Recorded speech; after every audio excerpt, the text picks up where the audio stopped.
Good day, sir and classmate. I'm here before you to discuss or demonstrate our topic for today. So, our topic for today is all about pressure, atmospheric pressure, Beaufort scale, pressure gradient, apparent true wind, local winds, and global climate. So, these are the three basic type of manometers: YouTube manometer, well manometer, declined inclined manometer. There are three pressure standards used with the manometer. The pressure exerted by a vertical column of mercury, a vertical column of water, and a standard atmosphere.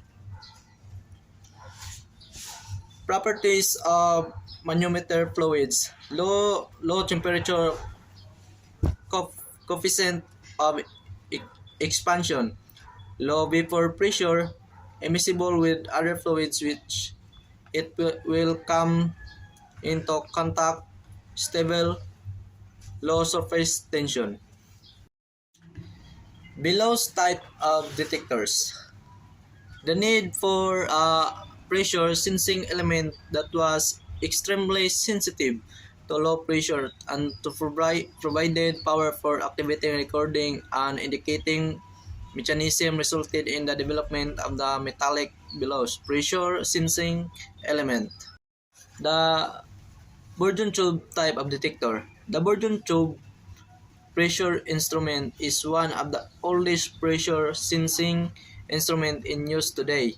The Bourdon tube consists of a thin walled tube that is flattened diametrically on opposite side to produce a cross-sectional area elliptical in a shape having two long flat sides and two short round sides. Spiral and helical Bourdon tube. The measuring elements is a curved tube with a circular spiral or coiled shapes commonly called a Bourdon tube.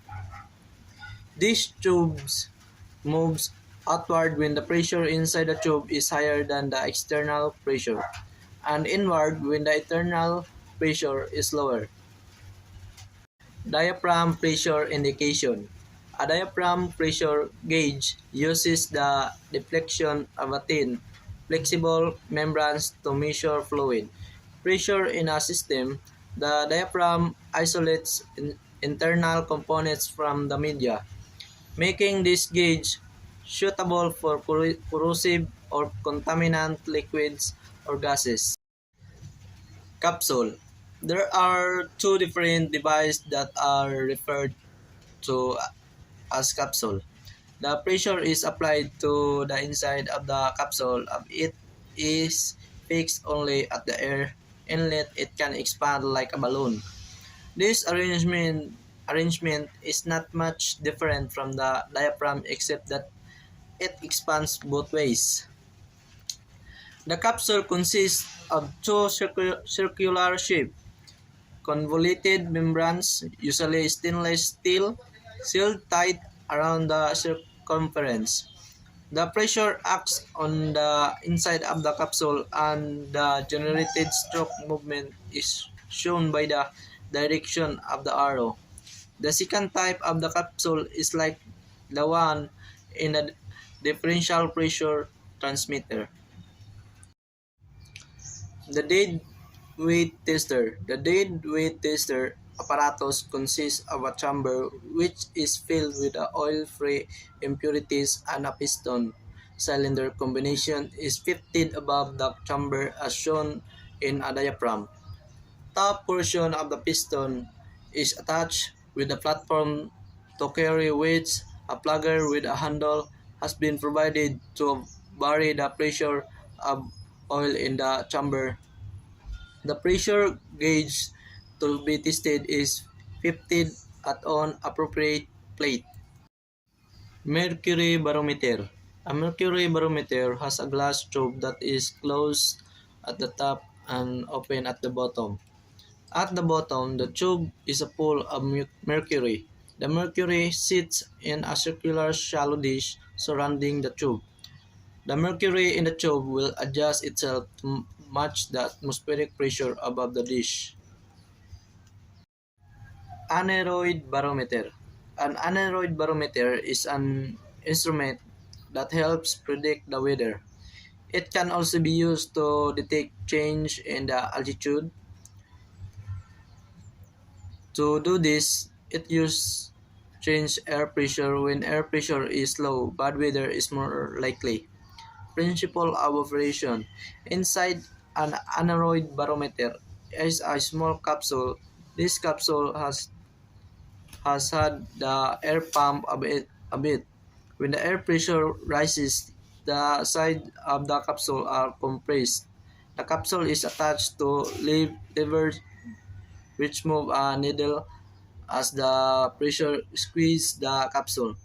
The dial behind the needle tells you the air pressure and the altitude or weather forecast.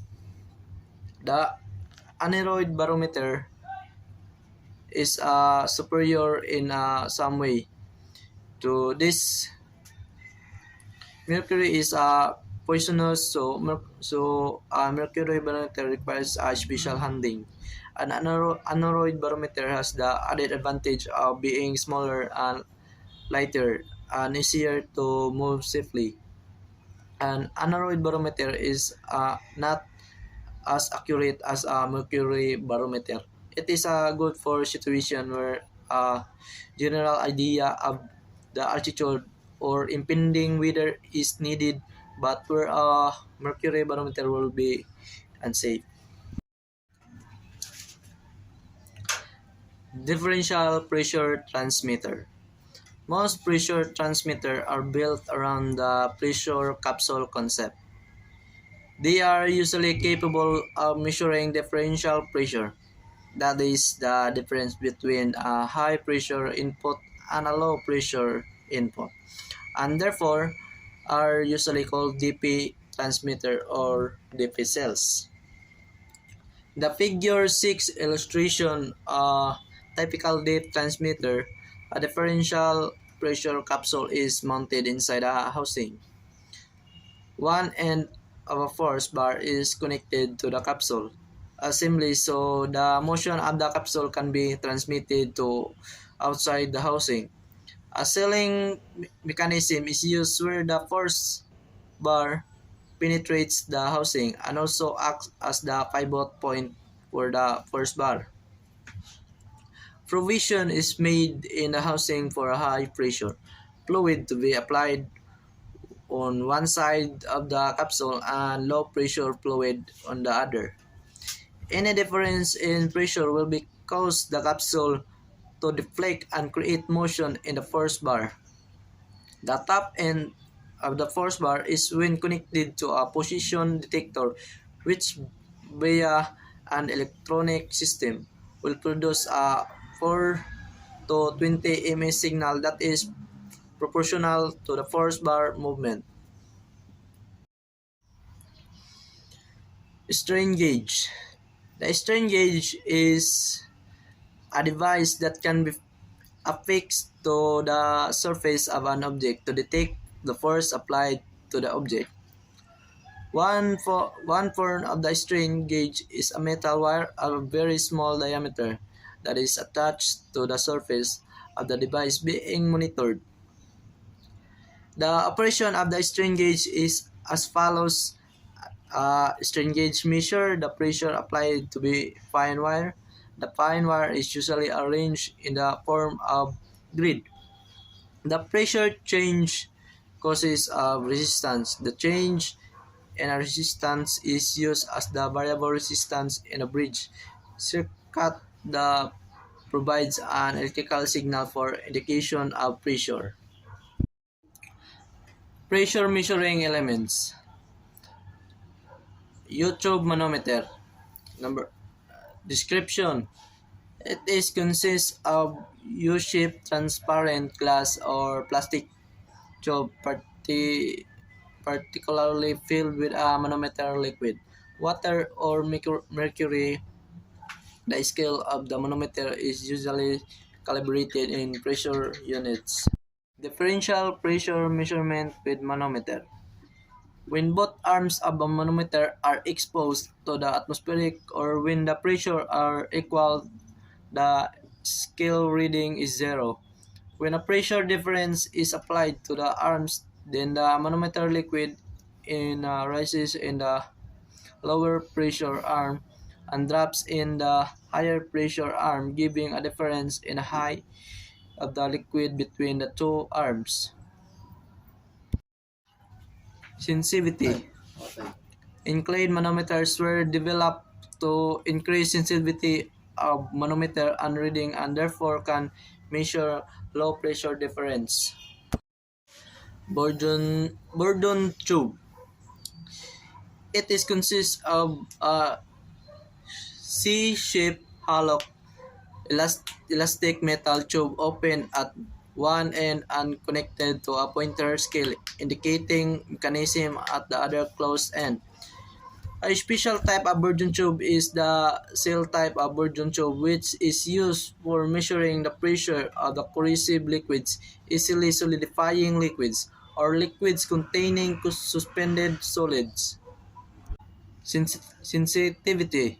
Straightening of the C-shaped tube can be increased by using a helical Bourdon tube. Pressure measurement and signal transmission by LVDT transducer. Low to medium. Diaphragm. Pressure measurement with a diaphragm. Both sides of the diaphragm are exposed to different pressure. The diaphragm bends towards the side that has the lowest pressure. Silicone diaphragm with a strange gauge. Low to high. What is static, dynamic, and impact pressure? So here are the example. Static pressure is the pressure of fluids or gases that are stationary or not in motion. Dynamic pressure is the pressure exerted by a fluid or gas when it impacts on a surface or an object due to its motion or flow in Fig. The dynamic pressure is B equals A. Sum of the static and dynamic pressures on a surface or object. Point B in Fig depicts the impact pressure. Definition of pressure. Absolute pressure. The pressure is the reference to zero absolute pressure and has units of absolute pressure can only have a positive value. Gauge pressure. The pressure is reference to atmospheric pressure and by convention is measured in the positive direction. Vacuum pressure.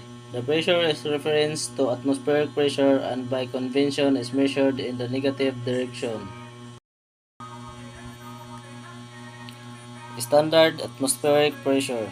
The standard pressure at sea level is 1013.25 in both millibars and hectopascal. The number of molecules in the atmosphere decreases with height. Weight meters. Honeywell American meters weight test meter are precision positive displacement meter typically used to measure small volume and low flow rates, ideal for any application where accurate measurements of small volumes and low flow rates of manufactured natural or technical gases are required. Manometer basics, characterized by its inherent accuracy and simplicity of operation. It's the U-tube manometer, which is a U-shaped glass tube partially filled with liquid. Manometer. A manometer is an instrument used to measure and indicate pressure. There are two types of manometers, analog and digital. Variations on the U-tube manometer. The pressure reading is always the difference between fluid heights regardless of the tube size. With both manometer legs open to the atmosphere, the fluid's level are the same A. With an equal positive pressure applied to one leg of each manometer.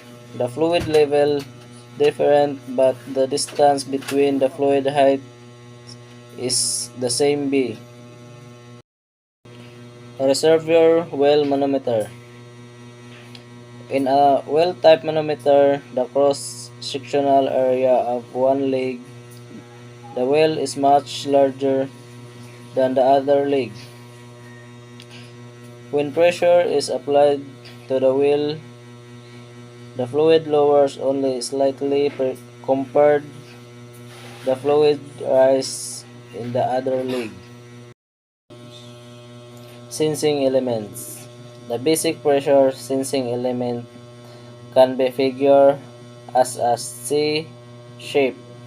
Bourdon tube is A helical Bourdon tube is B, flat diaphragm is C, a convolute diaphragm is D, a capsule is E, or a set of bellows is F. Primary pressure elements. The primary elements of pressure measurements detect the pressure. The Bourdon tube, bellows, diaphragms, and capsule are the commonly used primary elements of pressure measurement. Bellows gauge. They are used to measure the absolute as well as differential pressure. Most bellows gauge have a spring or a certain amount of elasticity, and usually the pressure is applied on it from the outer side of the bellows. Bourdon tube gauge. A Bourdon gauge is a mechanical device used to measure and display pressure. The gauge can be used for measuring pressure in both gas and liquid state system. The Bourdon gauge may appear like one of the less interesting pieces of equipment out there, but it is still one of the most widely spread. Diaphragm. A diaphragm usually is designed so that deflection versus pressure characteristics are as linear as possible over a specified pressure range and within a minimum of hysteresis and minimum shift in the 0 point. Differential pressure cell. A differential pressure cell is a device that measures the differential pressure between two inputs. Example, to measure the pressure difference between a container or vessel and the surrounding atmosphere. You may connect port of the differential pressure cell to a fitting that enter the vessel using suitable tubing. Dead weight pressure gauge. A cylindrical piston 1 is placed inside a stainless steel cylinder 2. The measured pressure is supplied through the event 8 to the fluid 4. The gravitational force developed by calibrated weight tree can balance this force and the piston itself. The balance should be achieved for a certain position of the piston against a 0.9 of the stainless steel cylinder. A manual piston pump 5 is used to achieve approximate force balance to increase pressure in the system, whereas a wheel-type piston pump 6 serves for accurate balancing. A Bourdon-type pressure gauge 7 is used to visual reading of pressure. Calibration of pressure sensing device. The usual method of calibrating pressure sensors are based on exerting pressure on a value of fluid or gas enclosed in a rigidly test chamber. This pressure is measured precisely and is compared to the output signal from the test object. The pressure is defined as a normal stress acting in all special directions. Strain gauge used in average circuit. Gauge trans- transducer usually employ for strain gauge element electrically connected to from a Wheatstone bridge circuit. Figure 2 and 6. A Wheatstone bridge circuit used for the measurement of static or dynamic electrical resistance. Capacitance. Capacitance is the capability of material object or device to store electric charge. It is measured by the charge and pressure to a different and electric potential expressed as the ratio of those quantities. Electronic pressure sensor range. Among general industrial pressure sensor and measurement range can be 0 to 25 bar or 0 to 50 bar for light, hydraulic application or similar, while higher range sensors can be designed for measuring up to 1000 bar or 5000 bar or more. Topic 5. Pressure. Pressure defined as a force acting on unit area. Common units used for measurement are kg per centimeter square, pound per square inches, millimeter of water column, millimeter of mercury. These are the three scales for pressure measurement: gauge pressure scale, absolute pressure scale, and vacuum scale. Example of scale: gauge pressure measurement reference point is the atmospheric pressure. Absolute pressure measurement reference point is the absolute 0 point. Vacuum measurement reference point is the atmospheric pressure and the maximum is at the absolute 0 point. Vacuum measure is the measurement below atmospheric pressure, thus the vacuum scale is used to indicate the negative gauge pressure. Differential pressure is the difference between the two pressures. Atmospheric pressure is the pressure exerted by the air surrounding the Earth. At sea level, the atmospheric pressure is 14.7 psi or 1.332 kilogram cm squared. For atmospheric pressure measurement, barometer is used. For for absolute pressure measurement, Android barometer is used. For vacuum measurement, elastic deformation principle is used. The manometer can be used for low pressure in addition to simple U-tube manometer. These are the pressure measuring device: manometer, diaphragm, bellows capsules, Bourdon tube, low pressure, medium and high pressure. Manometer liquids: distilled and demineralized water, transformer oil, mercury, blended paraffin liquid.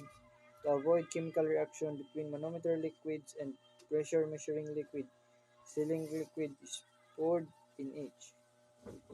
The limb height of manometer is decided by the weight density of liquid used in it. When the applied pressure is same that the level change in liquid is identical regardless of tubing irregularities. inclined tube manometer, longer scale than U-tube manometer for same pressure difference. Elastic deformation elements that the diaphragm is the best suited for low pressure. Since one type of diaphragm is non-metallic, employees such as materials, leather, Teflon, neoprene. Two circular diaphragms are the welded or soldered together to form a pressure capsule. The deflection of pressure capsule depends upon diameter of the capsule, thickness of the materials, elasticity of the materials, design of the capsule, shape, and numbers of corrugation. It is important that the deflection pressure relationship be linear at the capsule be made of materials which will maintain its accuracy after many deflection. Phosphorus, bronze, stainless steel, and Hispanical alloy are the most common material used for pressure capture. Billows. A billow is a one-piece collapsible stainless metallic unit with deep fold formed from very thin walled tubing. Metals such as brass, phosphorus, bronze, and stainless are among the type of use for such billows. Pressure spring. Pressure spring of helical or spiral shape or of the simple C-shape Borden type are used in higher pressure beryllium, copper steel, and stainless steel are among the metals used for elements. Selection of materials depends upon the maximum pressure modules of elasticity, cost, and possible of corrosion. Bourdon tube pressure gauge. They are classified as mechanical pressure measuring instrument and they operate without any supply voltage. Principle of operation: if the pressure inside the tube is more than that existing outside, the elliptical section changes its shape and it begins to straighten out with the result that the free ends deflect in an arc. Celebration.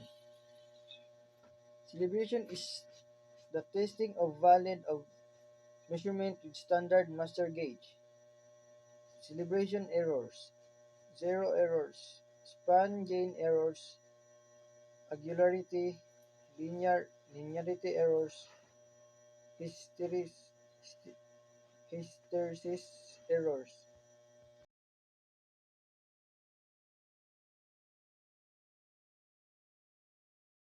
Beaufort scale.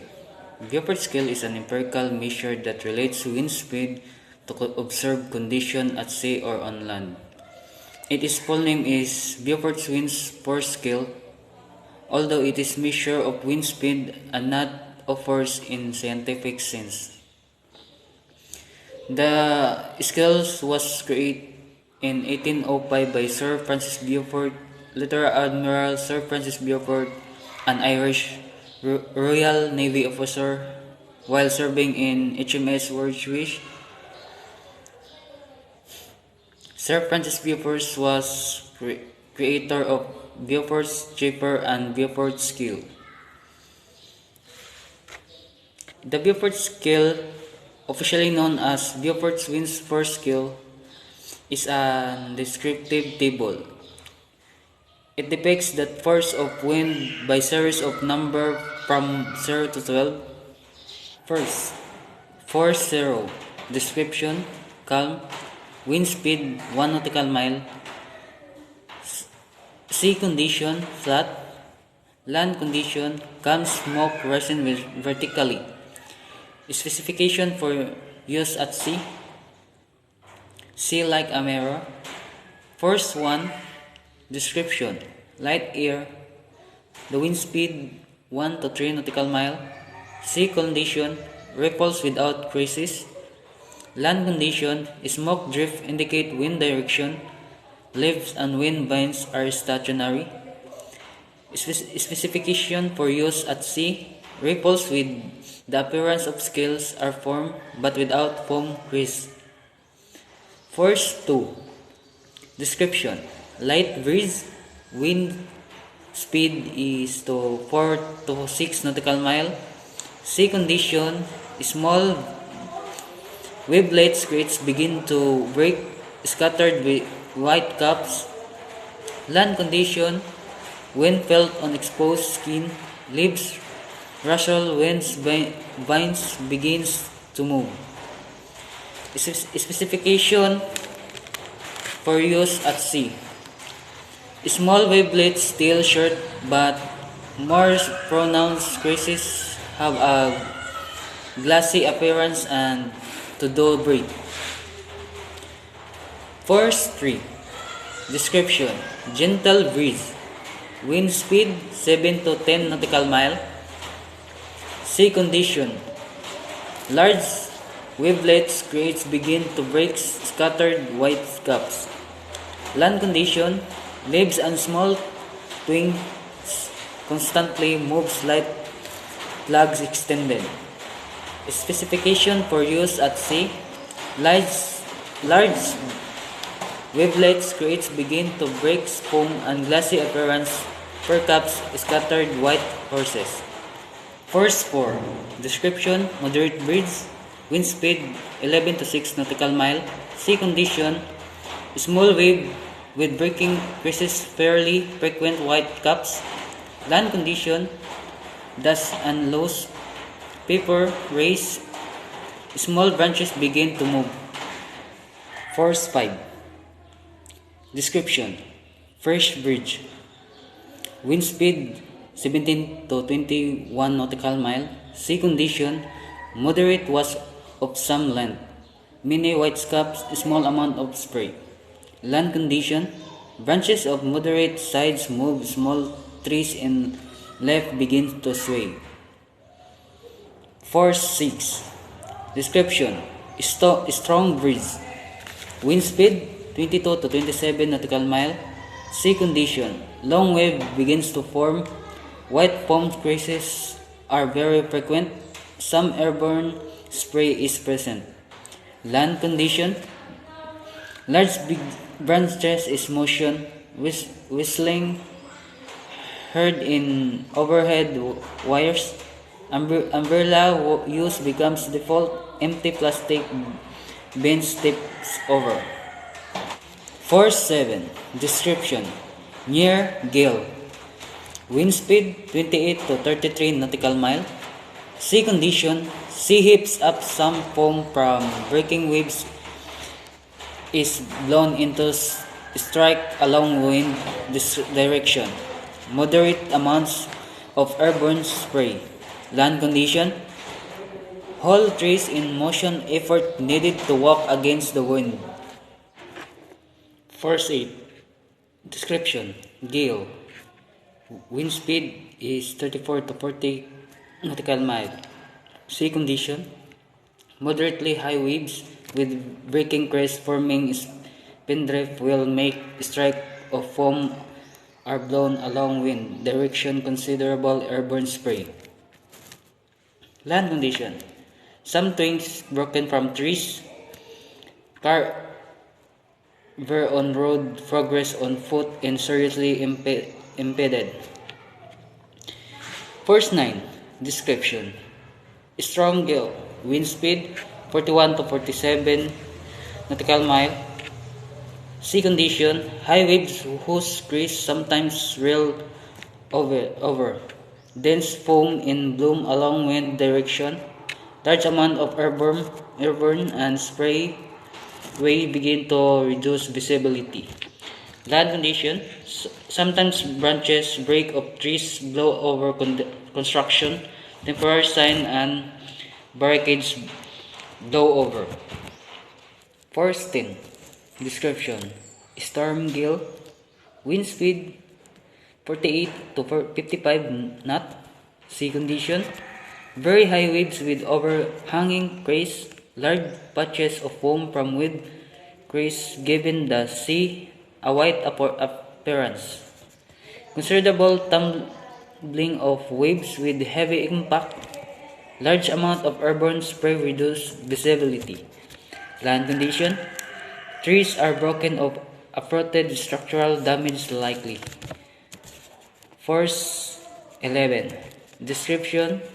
The violent storm.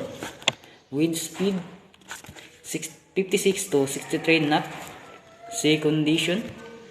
Exceptionally high waves, very large patches of foam driving before the wind over much of the sea surface. Very large amount of airborne spray, severely reduced visibility. Land condition. Wind spread vegetation and structural damage likely. Last, the first 12 description is the hurricane. The wind speed is 64 knot. Sea condition, hugs, waves. Sea is completely white with foam and spray. Air filled with driving spray gently reducing visibility. Land condition, severe wind spread damage to vegetation and structure. Debris and unsecured object and herded about. Pressure gradient. Change of pressure over unit distance at right angles to the isobars is termed the horizontal pressure gradient. The gradient is steep when the isobars are close together and strong wind is expected to blow and slack when they are far apart, and winds of lower speed are expected. Both terms being used in a relative sense but without absolute values. The 5 types of wind force. First is pressure gradient force. Is the movement of air from low pressure to high pressure. This is the force exerted by an air relative to the pressure it embodies, and pressure is inversely proportional to temperature. Thus, high temperature air is characterized as having low pressure, while low temperature air is characterized as having high pressure, and pressure here is the force exerted per unit area. Coriolis force is the force exerted by the rotational motion of the earth from west to east, in which, according to Farada's law, derived from Coriolis effect, it states that in northern hemisphere wind reflect toward the right, and in southern hemisphere wind deflect towards left. Geostrophic wind force is the force exerted on the wind or movement of air by the balance in both Coriolis and pressure gradient force. This is a wind formed from the combination of the said forces, which is parallel to the isobars line of equal pressure. Clonic wind or low pressure wind is the wind rotating at counterclockwise, combined effect of Coriolis pressure gradient force. There is the abnormal or excess force on either side that tends to cause such wind's direction in northern hemisphere and clockwise in southern hemisphere. Clonic wind or low pressure wind is the wind rotating at counterclockwise, combined effect of Coriolis pressure gradient force. There is the abnormal or excess force on either side that tends to cause such wind's direction in northern hemisphere and clockwise in southern hemisphere. Global circulation. The global circulation would be sample and the weather boring if the earth did not rotate. The rotation was not titled relative to the sun and had no water. and there are two types: circulation cells of rotating Earth and circulation cells of non-rotating and no-water Earth. Local wind system.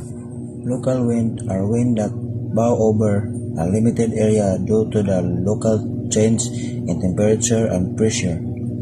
Local wind bow between small, lower, and high pressure system. They are influenced by local geography. Land and sea breezes.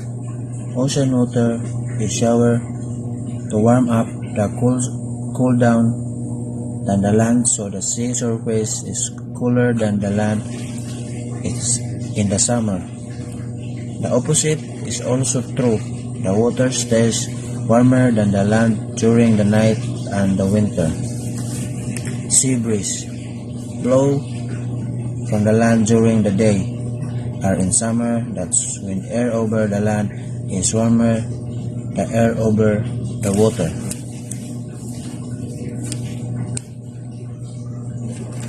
Land breeze blows from land to sea during the night or in winter. Katabatic and anabatic wind. Anabatic and katabatic wind move the same way as mountain and valley breeze. However, they are stronger compared to them. Anabatic wind, Greek term meaning to move up. Anabatic wind blows upslope of mountains, a slide of continuous calm and many condition.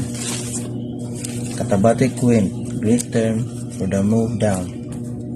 During the night, particularly with a clear sky at high place like the two of cliffs and mountain with steep slope, can consequently the air over them also cools and the pressure become high, so that due to gravitation this denser air flows down the lobe, forming a katabatic wind. Doldrums and intertropical convergence zone. The doldrums is a popular nautical term that refers to the belt around the Earth near the equator where sailing ships sometimes get stuck on windless waters.